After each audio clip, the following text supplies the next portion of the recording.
নমস্কাৰ প্ৰিয় দৰ্শক, আজিৰ অন্য এটা ভিডিঅ'লৈ আপোনালোকক আন্তৰিক স্বাগতম জনাই আজিৰ ভিডিঅ'টো আৰম্ভ কৰিবলৈ ওলাইছোঁ। আজিৰ মূল বিষয়বস্তুটো হ'ল ৰাতিপুৱা সাৰ পাই এই 7টা কাম কেতিয়াও নকৰিব। চাণক্য এজন দাৰ্শনিক গুৰু, সৰ্বোপৰি এজন কূটনীতিবিদ আৰু অৰ্থনীতিবিদ আছিল। মানুহৰ স্বভাৱৰ বিষয়ে তেওঁ বহু কথাই কৈছিল। লগতে তেওঁ কয় যে ৰাতিপুৱা সাৰ পাই কিছু কাম কৰিলে দুৰ্ভাগ্য নামি আহিব পাৰে।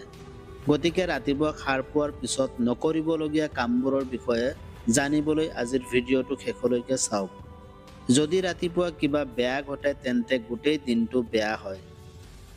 আমি অলপ সাৱধান হ'লে এইবোৰ ঘটনা ৰোধ কৰিব পাৰিম আৰু আমি এটা সুন্দৰ দিন পাৰ কৰিব পাৰোঁ।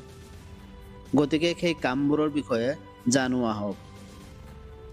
নম্বৰ 1, কোনোবাই ৰাতিপুৱা আন্ধাৰ কোঠাত শুব নিবিচাৰে। গতিকে কোঠাটো এনেদৰে সজাওক যাতে ৰাতিপুৱা সূৰ্যৰ পোহৰ কোঠাটোত প্ৰৱেশ কৰিব পাৰে। ইয়াৰ দ্বাৰা আপুনি বিশেষভাৱে উপকৃত হ'ব। নম্বৰ 2, ৰাতিপুৱা সাৰ পোৱাৰ পিছত ততাতৈয়াকৈ বিচনাৰ পৰা ওলাই নাযাব আৰু হাত ভৰি টানি বিচনাত কিছু সময় শুই থাকিব লাগে।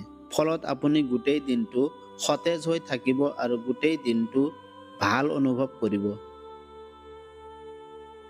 নম্বৰ 3, ৰাতিপুৱা নোখোৱাকৈ পানী এগিলাচ খাব লাগে, কিন্তু বেছি ঠাণ্ডা বা গৰম হ'ব নালাগে।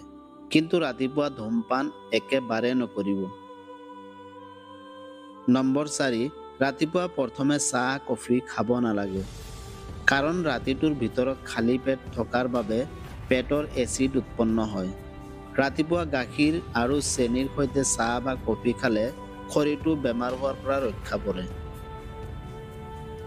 নম্বৰ 5, ৰাতিপুৱা শৰীৰ বেয়া হ'লে গোটেই দিনটো তাৰ ফোঁহা ৰৈ থাকিব। গোটেই দিনটো অস্বস্তিত ভুগিব। নম্বৰ 6, কাৰোবাৰ সৈতে কাজিয়া নকৰিব বা ৰাতিপুৱা অপ্ৰয়োজনীয়ভাৱে খং নকৰিব। ই মগজুত মানসিক চাপ দিয়ে, মনটোক অন্য দিশে ঠেলি দিয়ে।